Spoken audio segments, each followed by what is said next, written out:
विद्यार्थी मित्रांनो, एज्युकेटिंग महाराष्ट्र या यूट्यूब चॅनलवरती आपलं स्वागत आहे. तर आपण याच्या आधी भूगोलाचा स्थान व विस्तार हा पाठ क्रमांक 1 भूगोलाचा हा संपवलेला आहे.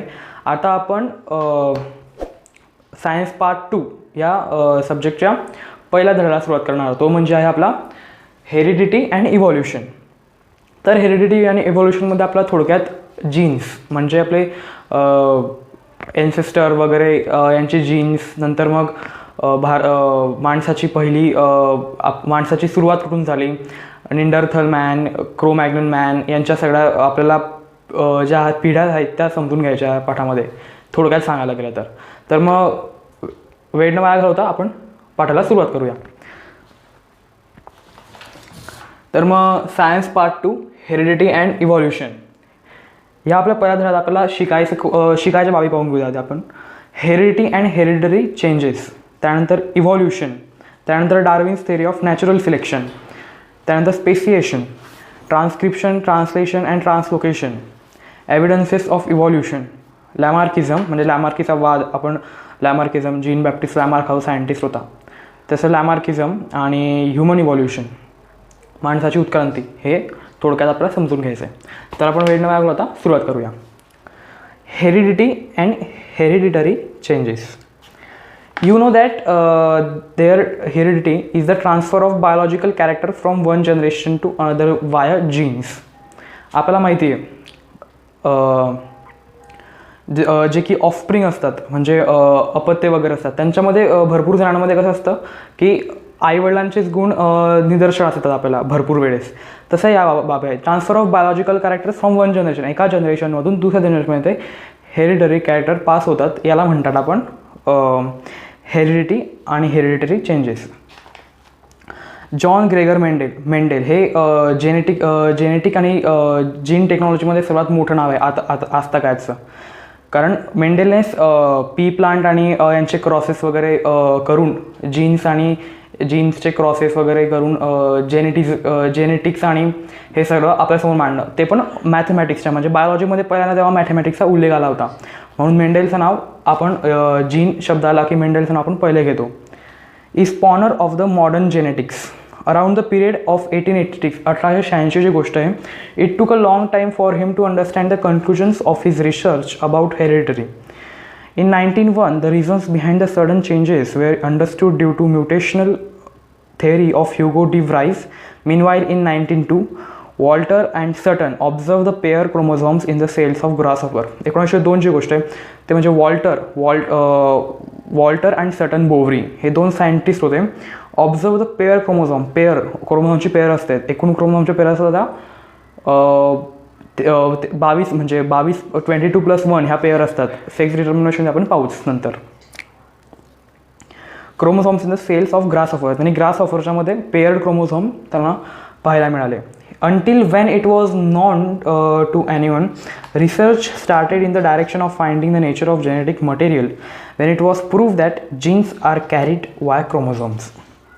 Through which 1944 trio of scientists Ostwald, Avery, Maclean McCarthy and Colin McLeod proved that except viruses, all living organisms have DNA and genetic material.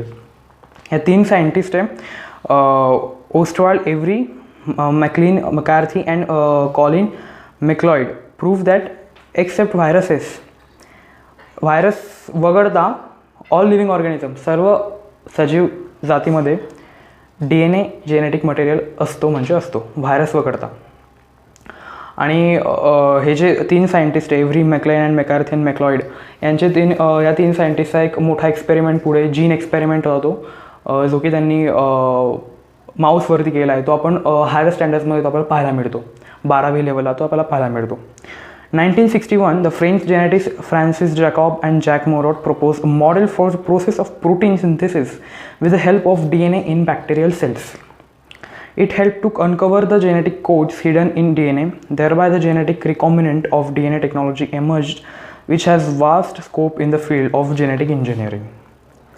The scientist of heredity is useful for diagnosis, treatment, and prevention of hereditary disorders, production of hybrid varieties of animals and plants, and in industrial process which microbes are used. हे सर्व तुम्ही वाचून घ्या. त्याच्यामध्ये explain करण्याकरता काही एवढं जास्त नाही आहे. आता याच्यानंतर आपण सुरू करणार आहोत ट्रान्स्क्रिप्शन, ट्रान्सलेशन अँड ट्रान्सलोकेशन. ह्या तीन महत्त्वाच्या बाबी आपल्याला यात पाहायच्या आहेत. तर सुरू करूया.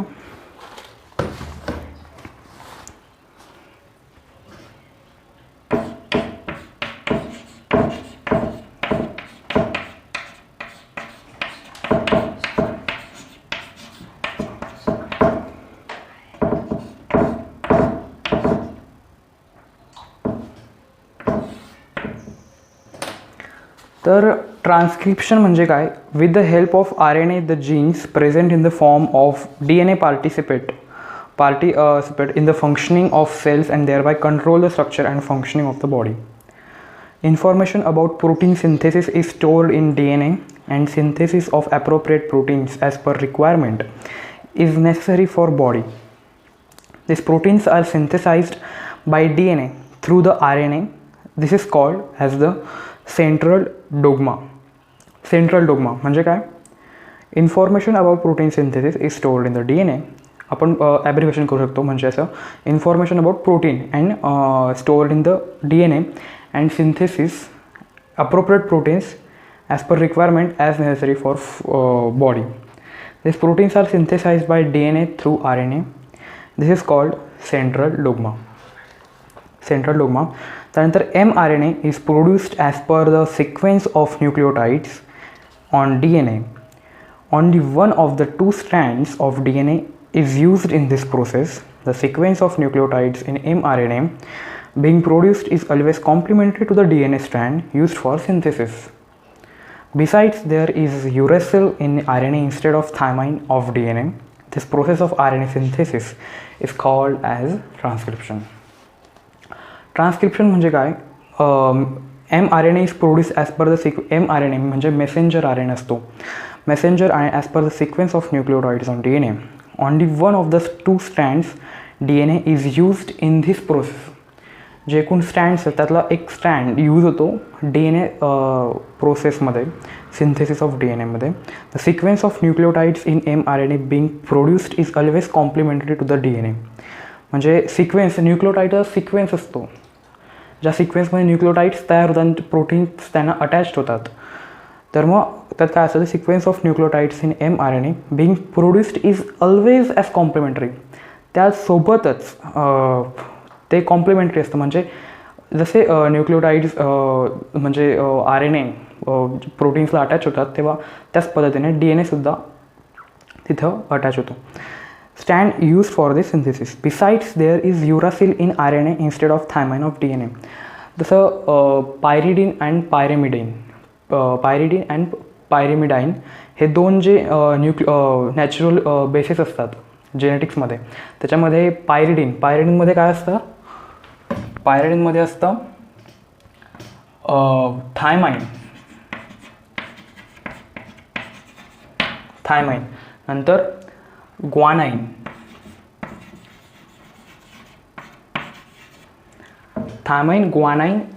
सायटोसिन,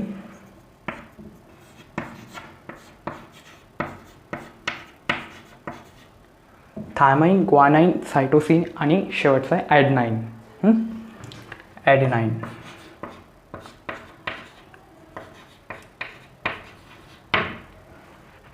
हे पायरिडिनमध्ये असतात. पॅरिडिनमध्ये हे 4 जे आहे ते बेस पेअर्स असतात आणि पायरिडिनमध्ये हे 4 असतात आणि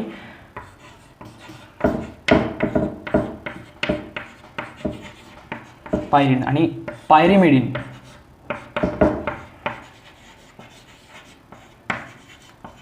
पायरिडिन फक्त एकच फरक असतो, तो म्हणजे हा जो थायमाइन आहे याच्या जागी फक्त आणि फक्त युरासिल येतो, बस. टी रिप्लेस होतो यूने, थायमाइनच्या जागी युरासिल येतो. एवढाच फरक असतो पायरिडिनच्या नॅचरल बेसिसमध्ये. बाकी सगळे हे ग्वानाइन, सायटोसिन आणि ॲडेनाइन हे सर्व तिन्ही बेस पेअर सेम असतात.